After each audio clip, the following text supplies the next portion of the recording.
तो आधी तर पाटील तुम्ही हे जे 5वं तुमचं आंदोलन आहे ते अचानकपणे का मागं घेतलं? काय तुम्हाला असं वाटलं की आपण आता थांबलं पाहिजे इथे? काय शेवटी सरकारला संधी देणं गरजेचं होतं. आणि मी ज्यावेळेस माझ्या खांद्यावर समाजाची जबाबदारी, तर मी थोडा संयम ठेवून सगळ्या गोष्टीचा सारासार विचार करून आंदोलन केलं पाहिजे. मी सुरुवातीला याच्या अगोदर 1 महिन्यापूर्वी केलं होतं. त्यावेळेस आम्हाला राजकारणात जायचं नव्हतं आणि जायचं पण नाही. मला नाही, माझ्या समाजाला नाही. म्हणून आम्ही उपोषण केलं आणि शंभूराजे देसाई साहेबांना वेळ दिला. पुन्हा आम्ही दुसऱ्यांदा त्यांनी दिलं नाही त्या तारखेपर्यंत म्हणून उपोषण केलं. त्याचं कारण तेच होतं की तुम्ही आम्हाला समजून घ्या सरकार म्हणून. मला किंवा माझ्या समाजाला राजकारणात नाही जायचं. तुम्हाला परवडणार नाही आम्ही राजकारणात आलेलं. तुम्हाला ते मागात पडत आणि आम्हाला राजकारणाचा नाद नाहीये. तुम्ही आमचं आरक्षण द्या. ओबीसीतून जे आमची मागणी आरक्षणाची ते द्या. यासाठी बसलो होतो आम्ही पुन्हा. परंतु ते समाजाचा खूप आग्रह होता की तब्येत खराब झाली आणि ते सलाईन लावल्या. मग आता सलाईन लावून करण्यापेक्षा आपण पुढची तयारी केलेली बरी, कारण सरकार देत नाही. त्यामुळे आम्ही आमच्या तयारीला लागलो. ते काय झालं की तुम्ही आधी जे 4 आंदोलनं केली होती ती अगदी टोकाला नेली आणि सरकारचा सुद्धा श्वास रोखला गेला होता. यावेळेला सरकार फसवणूक करत आहे अशी भूमिका घेऊन तुम्ही आंदोलनाच्या आधीच म्हणालात की किमान 18 दिवस तरी मनुष्याला काही होत नाही आणि म्हणून तुम्ही फार अचानकपणे ते आंदोलन मागे घेतलं आणि बऱ्याच चर्चांना वाव मिळाला.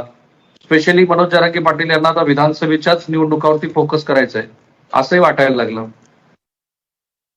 काय करणार? पर्याय काय? समाजापुढे पर्याय काय? पर्याय सांगा आम्हाला. उपोषण केले. समाज करोडोच्या संख्येनं रस्त्यावरती. हे देशातलं मी अति शेवटी सांगत नाही. पण माझ्या माहितीनुसार तरी देशातलं असं आंदोलन असं नाही की अखंडपणे वर्षभर झालं सुरू आहे. आणि टेम्पो तोच आहे. तितक्याच लाखात कोटीत लोक आहेत. मग एवढं करून सुद्धा जर सरकार ऐकणारच नसेल, तर मग आता सलाईन घेऊन सुद्धा माणूस 20-21 दिवस जगू शकतो जास्तीत जास्त. त्यापेक्षा ते जर वटणीलाच येणार नसले तर आता आपल्याला पर्याय नाही. निवडणुकात हात घातल्याशिवाय.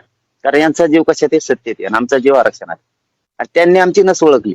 दोघांनी बी त्याला चाबरीत दोघं. तिघं बी ते 3 आहेत. ती एक ध्यानात राहत नाही. 3 जण आहेत ते. तर त्यांनी आमची नस ओळखली की आमचा जीव ह्यो आरक्षणात आणि हे मराठ्याला द्यायचं.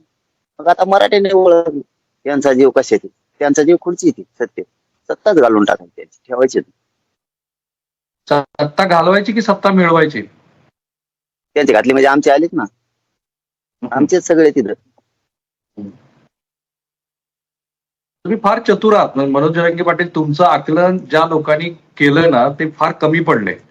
तुम्हाला राजकारण चांगलं कळतं, तुम्हाला समाजकारण खूप चांगलं कळतं, तुम्हाला आता सत्ताकारण पण खूप चांगलं कळायला लागलंय.